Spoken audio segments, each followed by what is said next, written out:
So it's a new look for the most part for the Mustangs. Tipped ball, Este's got it.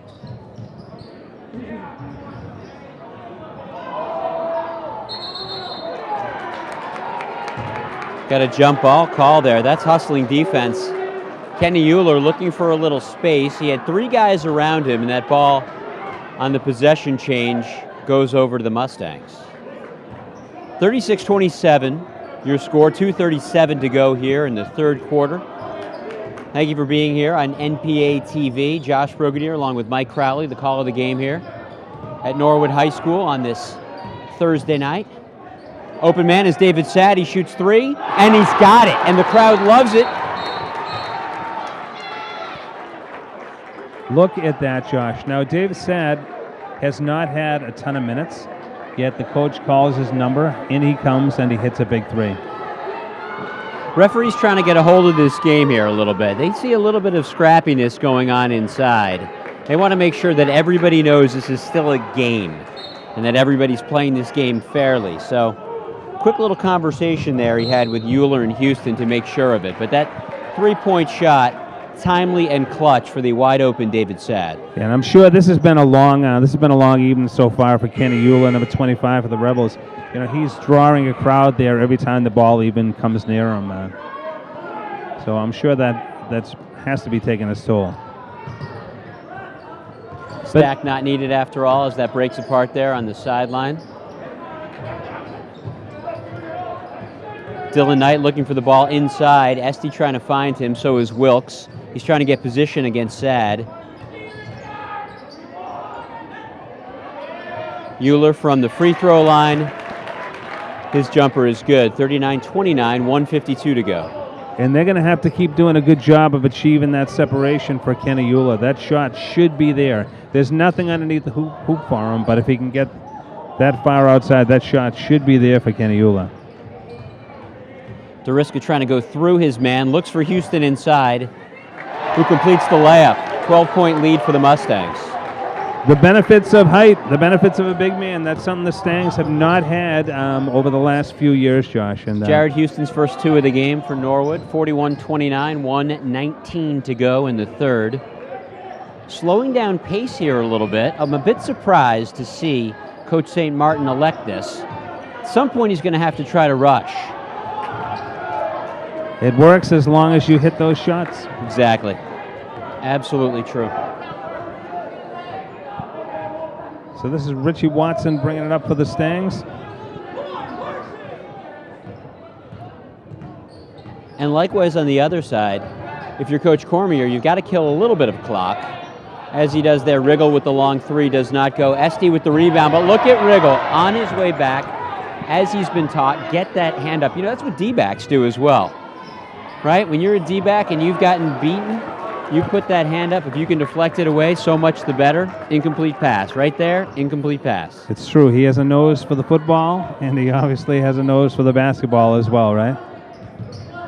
Shot clock different, about a 3-second differential. Deflection there by Euler. Shot clock stays at 12. 16.7 to go in the third. Chris Bell checking in. Jovi DeRiska out.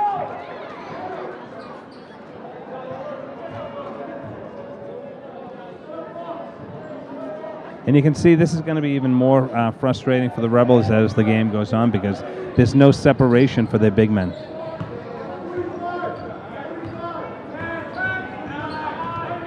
Houston to set a pick for Bell up at the top here.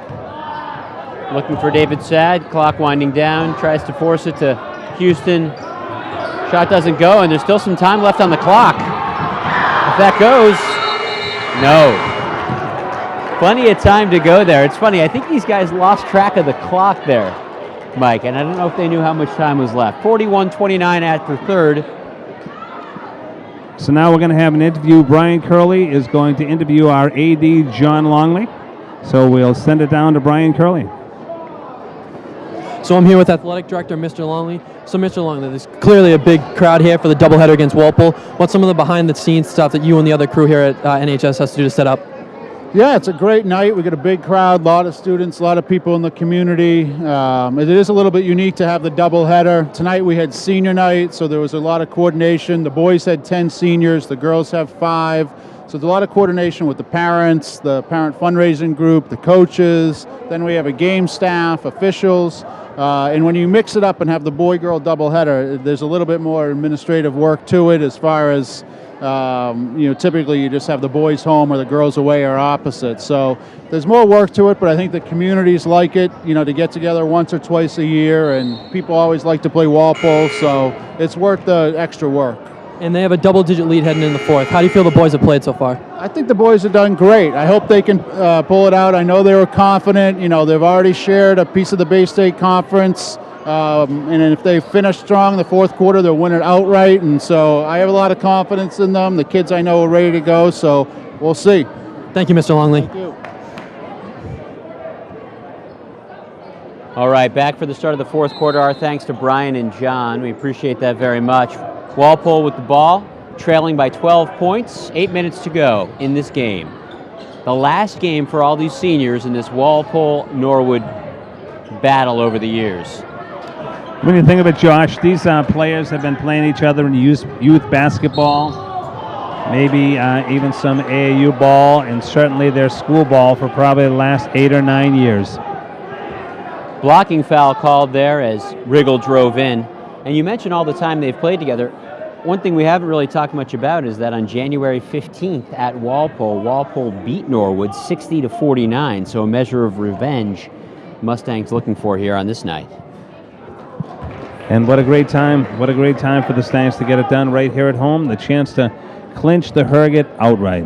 Riggle misses the first, leading scorers in the game so far, 8 points apiece for for Jovi Deriska, 8 points also for Kenny Euler for Walpole, as he misses both. Riggle wants those back, and they're going to have to make their free throws down the stretch here. Three-point shot is no good, but he gets his rebound. Aiden Chariton. Inlet pass. That one is good for Kenny Euler. 10 points now to lead all scorers. 10-point game. Kenny Euler doing a good job of making sure he got that one down. That was an important 2 points for the Rebels. Ugachukwu with the take, no good. Yeah, it's just a little strong, was Daniel. No need to rush if you're the Mustangs. Really, killing the clock is what you do need to do at this point in the game. And you can't leave Euler much space there. That's the only thing that's been there for him tonight, has been just about in that exact spot. That's a tribute to the Mustang defense. Foul on the floor on Ugachukwu, riding him as he came down through the lane.